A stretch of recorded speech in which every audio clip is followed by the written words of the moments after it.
رسول اللہ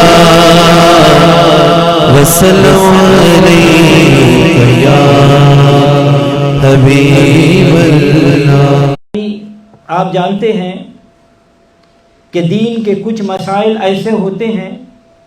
کہ جن کو سمجھنے کے لیے اللہ تعالیٰ اور رسول اللہ صلی اللہ علیہ وسلم کے فضل کے ساتھ ساتھ انسان کی اپنی کوشش سے اتنا کثیر مطالعہ ہو کہ اس کی نظر شروع پر بھی ہو اور آخر پر بھی ہو، یعنی مکمل علم رکھتا ہو، تاکہ وہ بخوبی جان سکے کہ جو میں کہہ رہا ہوں یا جس پر میں عمل کر رہا ہوں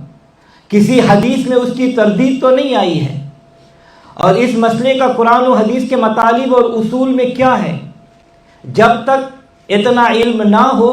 کسی بھی آیت یا احادیث کو پڑھ کر یہ سمجھ لینا کہ جو میں کہتا ہوں وہی حق ہے، یہ سب سے بڑی گمراہی ہے۔ اس لیے جب کسی بات یا کسی مسئلہ پر عقیدہ بنانا ہو تو پہلے اس پر ریسرچ کیا جائے، تحقیق کیا جائے کہ یہ بات کہاں تک درست ہے یا نہیں،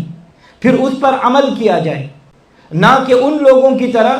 جو ایک حدیث پڑھ کر نہ دائیں دیکھتے ہیں اور نہ بائیں، اور اپنی طبیعت کے مطابق عمل پیرا ہو کر نہ صرف خود گمراہ ہوتے ہیں بلکہ اپنے ساتھ اوروں کو بھی گمراہ کرتے ہیں۔ جیسا کہ ایک طبقہ بغیر ریسرچ کیے، بغیر تحقیق کیے، بغیر سوچے سمجھے ہر بات کی بدعت کہہ کر اسے حرام قرار دے رہا ہے، حالانکہ چاہیے تو یہ ہے کہ پہلے کسی آیت یا حدیث کے معنی و مفہوم اور مطالب کو اچھی طرح سمجھ لیا جائے، پھر اس کے مطابق عمل کیا جائے۔ مگر ادھر معاملہ دوسرا ہے کہ بس جب بھی اپنی مرضی کی حدیث نظر آئی اس کے حقیقی اسلوب کو جانے بغیر ہی شور ڈال دیا کہ حرام حرام، بدعت بدعت، جیسا کہ ایک حدیث مبارکہ میں بری بدعت کو حرام کہا گیا ہے، مگر یہ لوگ اس حدیث مبارکہ کو پڑھ کر یہ کہتے ہیں کہ ہر بدعت یعنی ہر نیا کام گمراہی ہے اور عمل کرنے والا گنہگار ہے۔ تو حضرات گرامی توجہ چاہوں گا، اس بات کو مد نظر رکھ کر سوچئے کہ کیا حضور صلی اللہ علیہ وسلم کے بعد جس نے بھی جو نیا کام شروع کیا وہ گمراہی ہے؟ آپ یہ سوچئے کہ اس طرح کون کون سی نیک اور اعلیٰ ہستیاں ہیں جو اس فتوے کے ضد میں آ رہی ہے، اور ساتھ ساتھ میں آپ کو قرآن و حدیث سے سمجھانے کی کوشش کرتا ہوں کہ بدعت کسے کہتے ہیں، اور یہ کیا ہر بدعت گمراہی اور کرنے والا گنہگار ہے؟ تو آئیے قرآن کریم، کیونکہ الحمدللہ ہمارا عقیدہ ہی قرآن اور حدیث ہے اور نبی صلی اللہ علیہ وسلم کے فرمان ہے، پہلے یہ سمجھ لیں کہ بدعت کہتے کس کو ہے، اور یہ بھی میں اپنی طرف سے نہیں بلکہ اللہ تبارک و تعالیٰ کے قرآن سے بتاؤں گا کہ بدعت کسے کہتے ہیں۔ تو سنیے، اللہ تبارک و تعالیٰ ارشاد فرماتا ہے قرآن پاک میں پہلے پارہ میں، اللہ تعالیٰ ارشاد فرماتا ہے بدیع السماوات والارض، بغیر کسی نمونہ کے آسمانوں اور زمین کا بنانے والا۔ اور دوسری آیت اللہ تعالیٰ قرآن پاک میں 26ویں پارے میں ارشاد فرماتا ہے قل ما کنت بدعۃ من رسول، کہ تم فرماؤ کہ میں کوئی انوکھا نیا رسول نہیں۔ تو معلوم ہوا کہ بدعت کا لغوی معنی ہے نمونہ یا نیا کام۔ لغوی معنی کیا ہوا؟ بدعت کا نمونہ یا نیا کام۔ بدعت کا معنی ہوا کہ نیا کام۔ تو کیا ہر نیا کام بدعت اور ہر بدعت گمراہی ہے؟ یعنی ہر نیا کام حرام اور کرنے والا گنہگار ہے جیسا کہ یہ لوگ کہتے ہیں؟ تو آئیے مفسرین اکرام اور احادیث رسول کی روشنی میں دیکھیں کہ کیا ہر نیا کام بدعت ہے اور ہر بدعت گمراہی ہے؟ مگر پہلے یہ سمجھ لیں کہ بدعت کی اقسام کتنی ہیں۔ حضرت علامہ ابن اثر جزاری رحمۃ اللہ علیہ نقل فرماتے ہیں کہ بدعت کی 2 اقسام ہیں۔ کتنے اقسام ہیں؟ بدعت حسنہ اور بدعت سیئہ۔ فرماتے ہیں کہ جو نیا کام اللہ اور رسول کے احکام کے خلاف ہو، جو نیا کام اللہ اور رسول کے احکام کے خلاف ہو اسے بدعت سیئہ کہتے ہیں اور یہ حرام ہے۔ مگر وہ کام جو رسول اللہ صلی اللہ علیہ وسلم تو نہ کیا ہو، یعنی دین میں اس کی مثال نہ ہو، جیسے کہ سخاوت کی اقسام، کہ بندہ کئی طرح کی سخاوت کرتا ہے جو حضور صلی اللہ علیہ وسلم کے زمانہ ظاہری میں نہ تھی، اور دوسری کئی نیک کام بشرط کے خلاف شرع نہ ہو، تو ایسے نئے کاموں پر رسول اللہ صلی اللہ علیہ وسلم نے ثواب کی بشارت سنائی ہے۔ اور آپ صلی اللہ علیہ وسلم نے فرمایا ہے کہ جس نے کسی اچھے کام کی ابتدا کی اس کو اس اچھے کام پر اتنا اجر بھی ملے گا، اور جو دوسرے اس پر عمل کریں گے تو ان کے عمل کے موافق بھی اس کو ثواب ملے گا، اور اسی کو بدعت حسنہ کہتے ہیں۔ مگر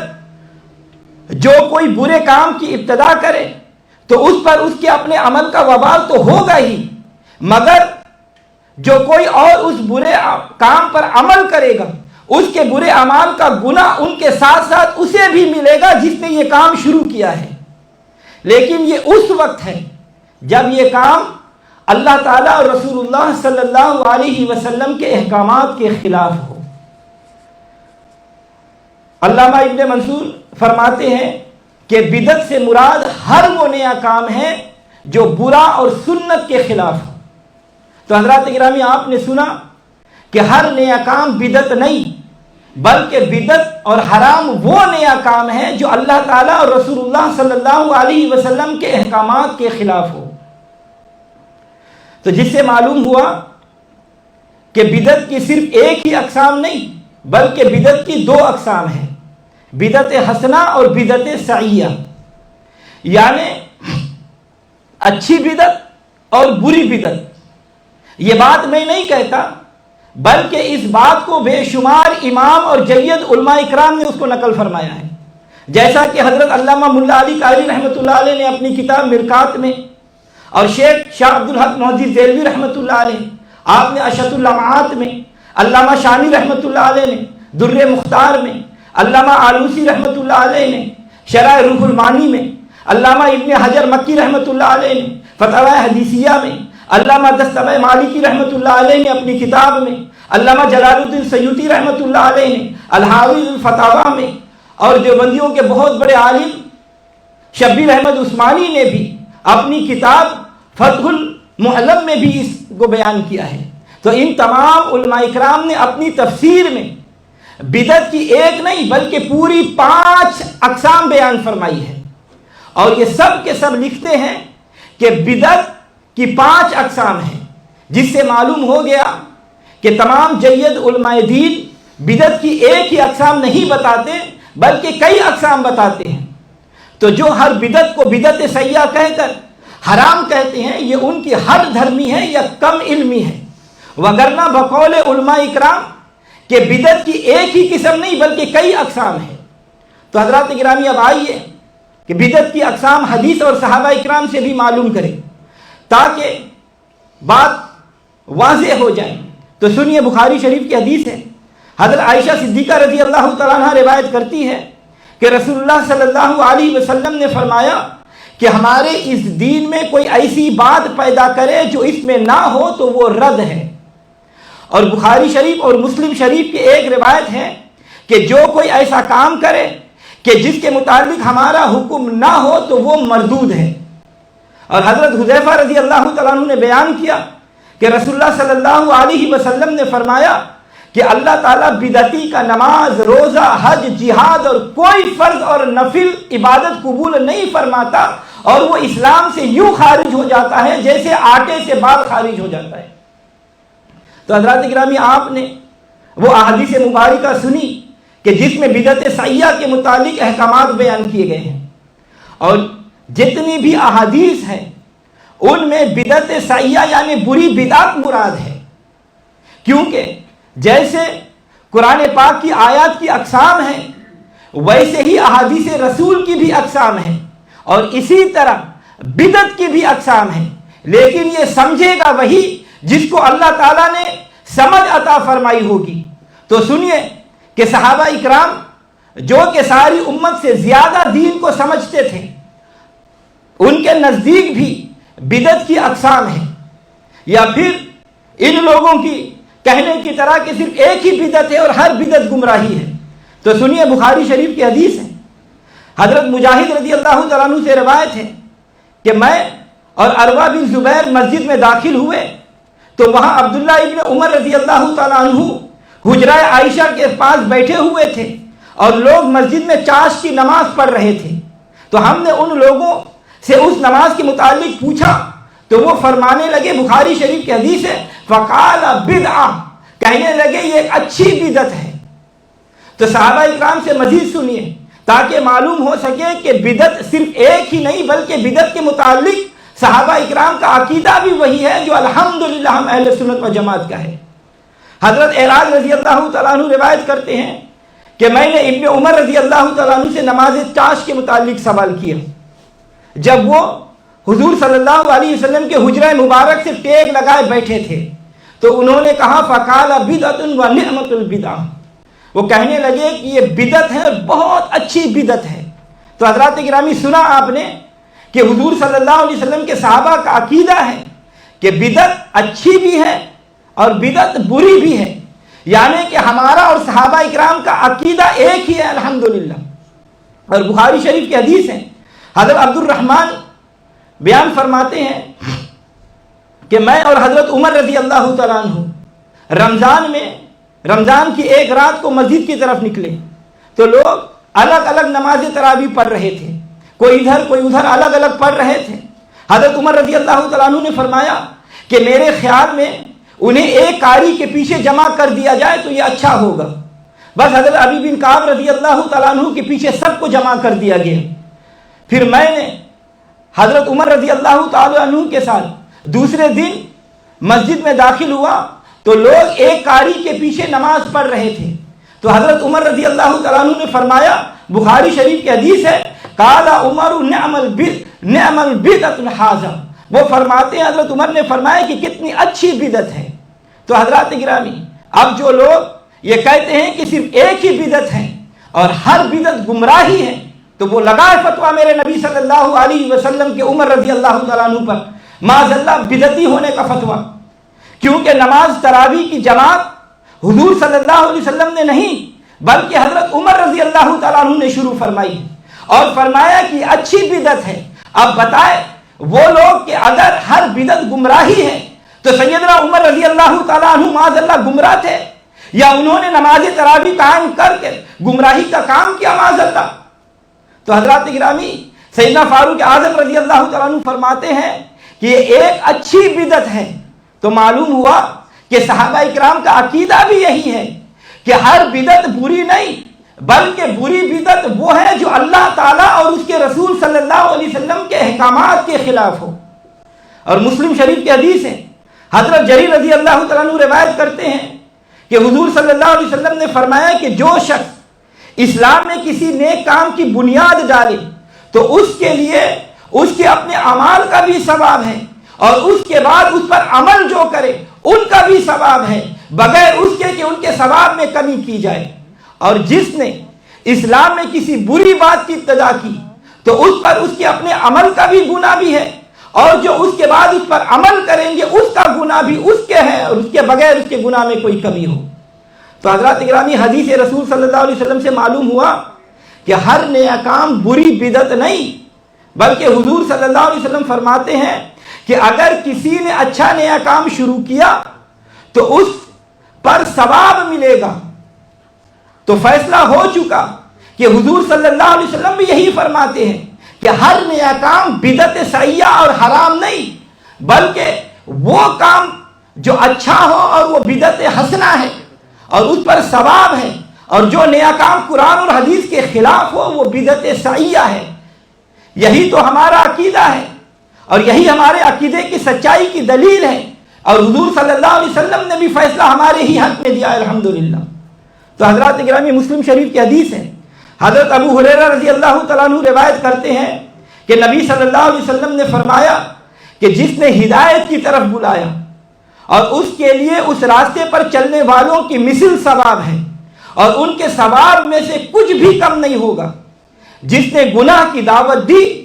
اس کے لیے بھی اتنا ہی گناہ ہے جتنا کہ اس بد عملی کرنے والوں پر ہے اور ان کے گناہوں میں بھی کوئی کمی نہیں ہوگی. تو حضرات گرامی اپنے اس پیارے عقیدے کے متعلق مزید سنتے چلیے اور اللہ تبارک و تعالیٰ کا شکر ادا کیجئے کہ جس نے اتنا اچھا عقیدہ ہمیں عطا فرمایا. اور ترمذی شریف کی حدیث ہے, حضرت جریر بن عبداللہ رضی اللہ تعالیٰ عنہ سے روایت ہے کہ رسول اللہ صلی اللہ علیہ وسلم نے فرمایا کہ جس نے کوئی اچھا طریقہ جاری کیا پھر اس پر عمل کیا گیا تو اس کے لیے اپنا ثواب بھی ہے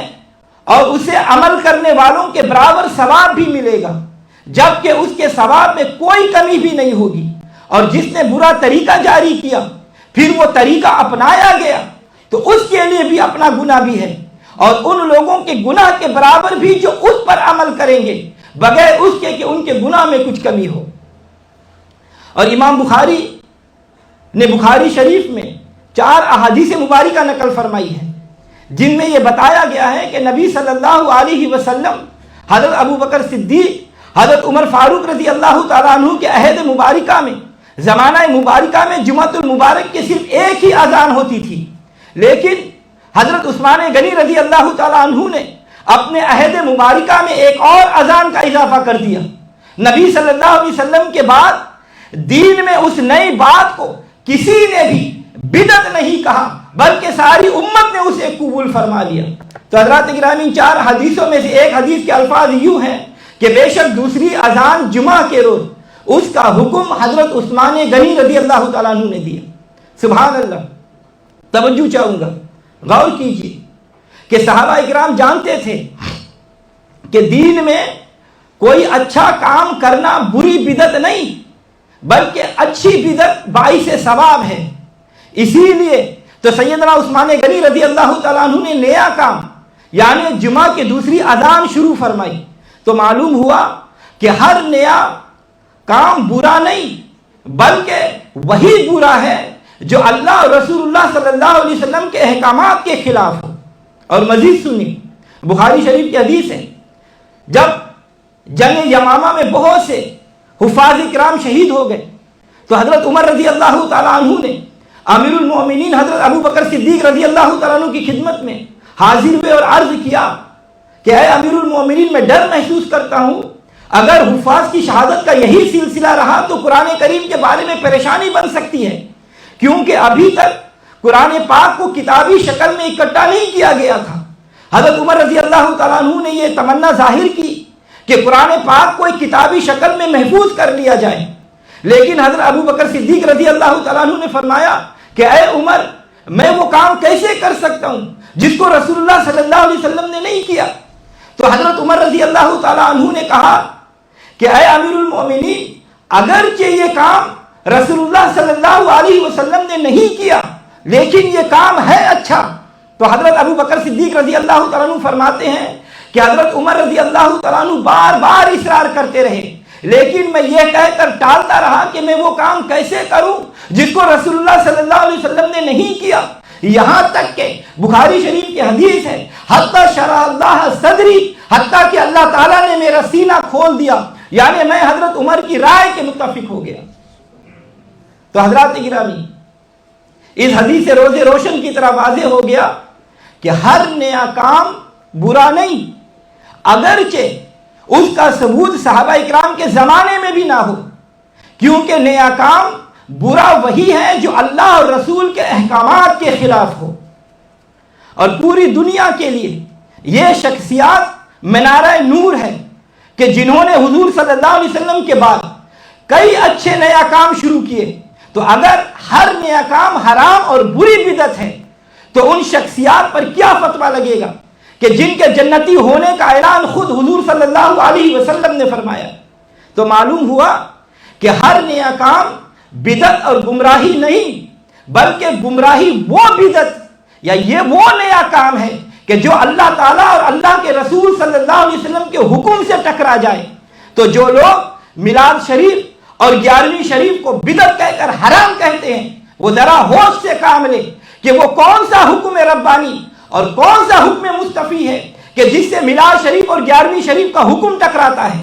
یقیناً کوئی نہیں۔ تو معلوم ہوا کہ ان محفلوں کو بدعت کہہ کر حرام کہنا یہ شریعت نہیں بلکہ یہ طبیعت ہے، وگرنہ یہ اچھے اور نیک کام ہے۔ اور بقول نبی صلی اللہ علیہ وسلم جو نیک کام شروع کرے اس کو بے حد اجر و ثواب ملے گا۔ تو یہ محفل میلاد اور 11ویں شریف منانے اور شروع کرنے والوں کے لیے اللہ تعالیٰ کے یہاں گناہ نہیں بلکہ ثواب ہی ثواب ہے۔ تو حضرات گرامی، آئیے میں اپنے اس عقیدے پر قرآن کریم کی مہر لگا لوں تاکہ اچھی طرح معلوم ہو جائے کہ ہر بدعت گمراہی نہیں ہے۔ تو سنیے، قرآن کریم میں اللہ تبارک و تعالیٰ 27ویں پارے میں سورہ حدید میں اللہ تعالیٰ ارشاد فرماتا ہے وَجَعَلْنَا فِي قُلُوبِ الَّذِينَ اتَّبَعُوا رَأْفَةً وَرَحْمَةً وَرَهْبَانِيَّةً ابْتَدَعُوهَا مَا كَتَبْنَا عَلَيْهِمْ إِلَّا ابْتِغَاءَ رِضْوَانِ اللَّهِ فَمَا رَعَوْهَا حَقَّ رِعَایَتِهَا فَآتَيْنَا الَّذِينَ آمَنُوا مِنْهُمْ أَجْرَهُمْ وَكَثِيرٌ مِنْهُمْ فَاسِقُونَ، کہ ہم نے رکھی ان پیروکاروں کے دلوں میں نرمی اور رحمت اور راہب بننا، تو یہ بات انہوں نے دین میں اپنی طرف سے نکال لی، ہم نے ان پر مقرر نہیں کی تھی۔ ہاں، یہ بدعت اللہ نے نہیں بلکہ انہوں نے خود پیدا کی، پھر اسے نہ نبھا سکے جیسا کہ نبھانے کا حق تھا، تو ان کے ایمان والوں کو ہم نے ان کا ثواب عطا فرمایا، اور ان میں بہت سارے فاسق ہیں۔ تو حضرات گرامی، سنا آپ نے قرآن کریم میں میرے رب کا فیصلہ کہ ہماری طرف سے یہ بات نہیں تھی، انہوں نے یہ بدعت خود ہی شروع کی، اور پھر اس پر جس طرح عمل کرنا چاہیے تھا نہیں کر سکے، مگر جنہوں نے ویسا عمل کیا جیسا عمل کرنے کا حق تھا، تو ان کے لیے بڑا ہی اجر و ثواب ہے۔ تو حضرات گرامی، اب آپ اچھی طرح سمجھ گئے کہ اللہ تبارک و تعالیٰ نے ہی فرما دیا کہ نیا کام شروع کیا جنہوں نے، اور وہ نہ کیا انہوں نے، تو انہیں کچھ نہیں ملا، اور جنہوں نے وہ اچھا نیا کام کیا اللہ تعالیٰ نے ان کی جھولیاں اپنی بخشش اور رحمتوں سے بھر دی۔ تو اللہ تبارک و تعالیٰ کے کلام اور رسول اللہ صلی اللہ علیہ وسلم کے فرمان، صحابہ اکرام کے عرفان اور علماء اکرام کے ایقان سے اچھی طرح معلوم ہوا کہ ہر بدعت کو گمراہی کہنے والا خود ہی گمراہ ہے، کیونکہ بدعت کی آڑ لے کر آج کروڑوں مسلمانوں کو سینکڑوں نیک کاموں سے روکنے والے، کیا یہ اپنے آپ کو صحابہ اکرام سے بھی بڑا عالم سمجھتے ہیں اور ان سے بہتر سمجھتے ہیں؟ کیونکہ ان بڑے اور باکمال صحابہ اکرام کے افعال سے معلوم ہوا کہ نیا کام گمراہی نہیں بلکہ وہ کام گمراہی ہے، اور وہ نیا کام گمراہی ہے جو اللہ اور اس کے رسول کے حکم کے خلاف ہو۔ اگر ایسا نہ ہو تو اس پر رب تعالیٰ کی بارگاہ سے بے پناہ اجر و ثواب ملتا ہے۔ تو حضرات گرامی، اب ہمارے اس عقیدے کی سچائی قرآن و حدیث، عمل صحابہ اور جید علماء اکرام سے ہو گئی کہ بدعت کی کئی اقسام ہیں۔ ہر بدعت گمراہی نہیں بلکہ جو نیا کام برا ہو اور وہ بری بدعت ہے، اور جو کام اچھا ہو تو وہ اچھی بدعت ہے۔ برے پر سزا اور اچھے کام پر اللہ تبارک و تعالیٰ کی جزا ملے گا۔ تو حضرات گرامی، توجہ چاہوں گا، ذرا اس بات کو سوچئے کہ محفل میلاد کی عظیم محفل میں محسن انسانیت کی صورت اور سیرت کے نقوش اجاگر کرنا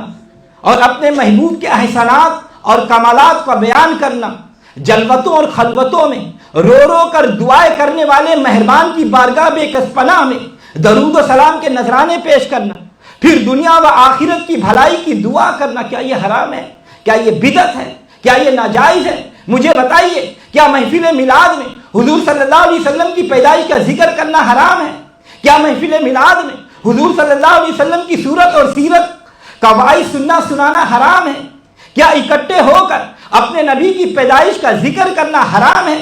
کیا حضور صلی اللہ علیہ وسلم کے امتی ہونے کی خوشی میں یہ مٹھائیاں تقسیم کرنا کیا حرام ہے؟ سوچئے، یہ لوگ جو بدعت کی آڑ میں سب کچھ حرام کہہ رہے ہیں، یہ صرف اور صرف دشمنی رسول ہے، وگرنہ صحابہ کا عقیدہ تو وہی ہے جو الحمدللہ اہل سنت و جماعت کا ہے، یعنی ہر بدعت یا ہر نیا کام گمراہی نہیں بلکہ ایسا کام جو برا ہو یا قرآن اور حدیث کے خلاف ہو وہ بدعت سیئہ اور حرام ہے، اور جو کام قرآن اور حدیث کے خلاف نہیں وہ حرام نہیں بلکہ وہ باعث ثواب ہے۔ تو حضرات گرامی، توجہ چاہوں گا، بہت اہم بات کہہ رہا ہوں کہ حضور صلی اللہ علیہ وسلم کی اطاعت کرنا ہر حال میں، ہر زمانہ میں واجب ہے۔